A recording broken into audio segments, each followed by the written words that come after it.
Hello friends, Mrunalini Dabke here. I am back at Vaachan Ranjan with a new story written by Rajan V Kokkuri titled Love Once Again. Rajan is the author of 9 short stories on various websites. Rajan tries to narrate the stories with a touch of real incidents and characters. He is a vivid traveler and ranks among top 10 travel review writers from Muscat in TripAdvisor. Rajan also writes answers regularly in Quora. He is an active member of various social and cultural services. He hails from Attur, Thrissur district, Kerala state of India. Literatureslight.com has featured his book I Remain Forever Yours as India's one of the top 100 debut novels under the survey of Literature's Light and Critics Space Literary Journal.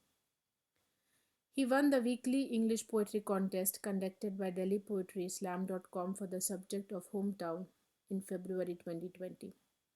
And he was also selected as one of the judge for literature event held at Delhi Technological University in February 2020.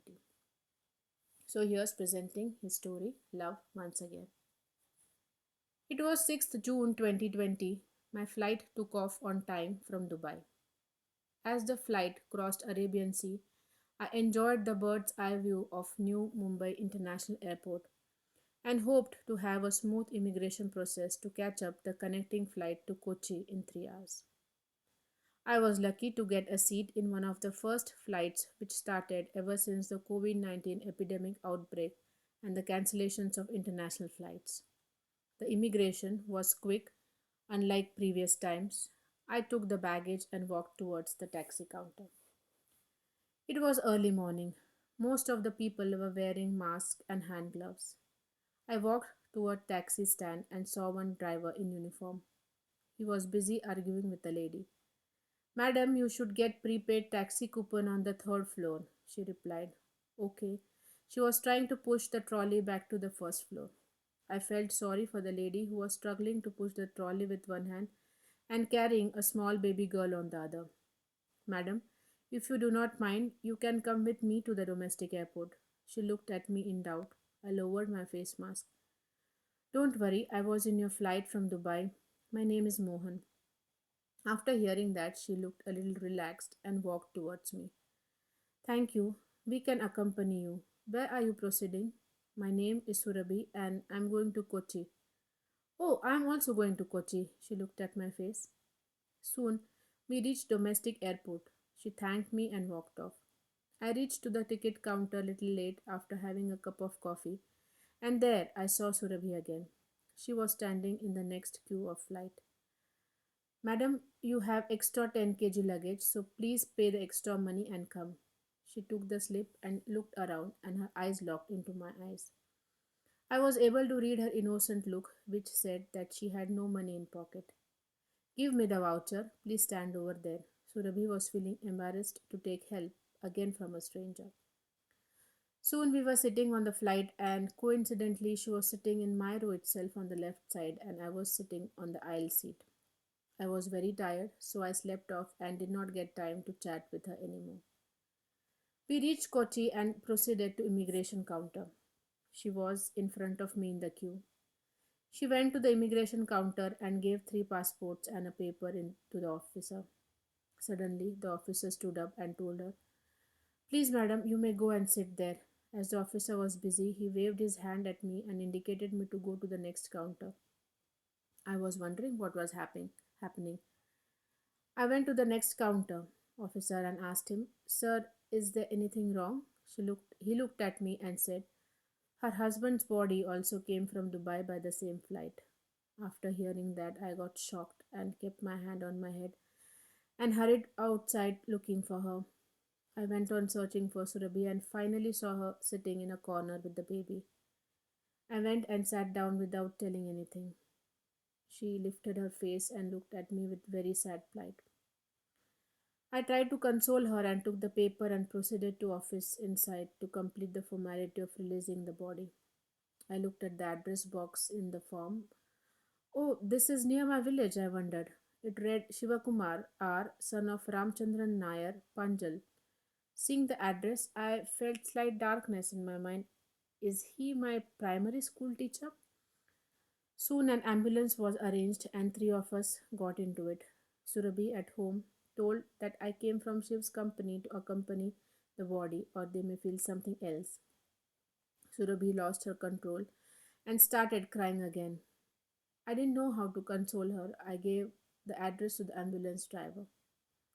I could see a huge gathering in front of Shiv's house as we approached the old tiled house. The broken wooden gate and the house were very much in my memory. Even though I knew Surabhi was my teacher's daughter, I did not have courage to tell her and did not think it was appropriate time to tell her. There were very few people due to coronavirus problem to take the body from the ambulance. I walked beside Surabhi carrying her luggage. I could see familiar faces from my village too. Someone screamed out in despair, "Oh God, I lost my son." I stood up seeing my school teacher. I did not have words to console him. There were many people who came to see the last glance of Shiv. After a few hours, the body was taken to electric cremation center and I proceeded to my home. 1 week passed quickly and there was only one day left for me to go to Bangalore. I wanted to meet my primary school teacher before leaving. Seeing him, Sir said, "Mohan, you were one of my favorite students," I replied. "Still, I remember spending school lunchtime at your house." Sir said, "Yes, I remember my mother also used to like you very much." Sir, I remember I used to have only little buttermilk and pickle for lunch on most of the days, and your mother used to give me sambar. Don't you remember Surabhi who used to come and give you Kerala papad sometimes? Yes, sir, I do. Now things were becoming clearer to me. This was the reason why I instantly connected to her. After talking for a few minutes, I was about to leave. Surabhi came with me to the gate. "Surabhi, I am leaving for Dubai tomorrow. Take care. You are very young and you have a daughter to look after too." "Yes, but who will marry a widow with 4-year daughter?" There was a silence for few seconds. I did not have an answer. By then, Sir reached near the gate to see me off. "Sir, I'm leaving. I'll call you after reaching Bangalore."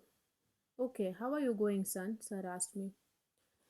"Sir, I'm leaving for Bangalore and will leave for Dubai later once regular flights start." "So, are you on leave till then?" "No, sir, we have an Indian office at Bangalore. I will continue the work from there till airlines start their normal operations." Surabhi accompanied me to the gate. I did not take her hand for a handshake, but gathered the courage and told her in a very low voice, "I have left a letter for you on the table." I did not wait for a reply and rushed towards the auto. Surabhi was anxious and rushed to pick the letter before anyone else noticed it. Luckily, it was still on the table when she reached the dining room. She took the letter with excitement and rushed to the bedroom and locked the door. Her hands were trembling when she opened the cover. It said, "Hi Surabhi, first and foremost, I am very sorry once again for your huge loss. I had thought for a long time and thought to be frank with you, or else I may not be seeing you in future.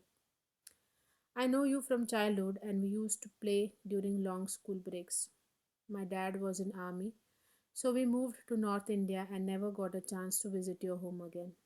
It was a mere coincidence or God's wish that we met in Mumbai airport. I want to inform you that my wife had passed away due to cancer 2 years back. I had a late marriage due to my job issues. I have a son, his name is Dev, and he's staying with my sister in Bangalore. I do not know whether it is right on my part to ask you this question now, but I'm forced myself to ask.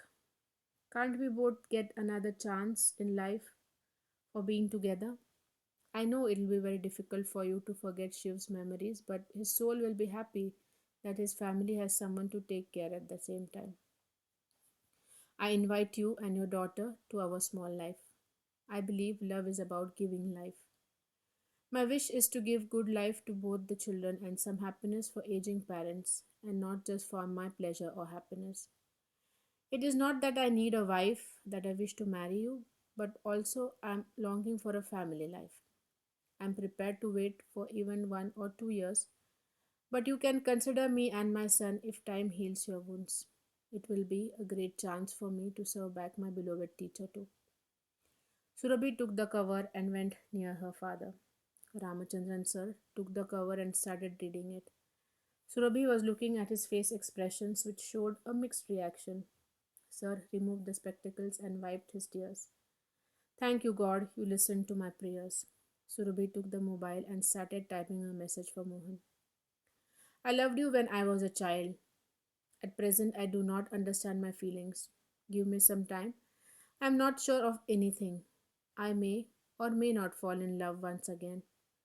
Please send me your sister's address in Bangalore. I wish to meet your son if I get a chance. Surabhi.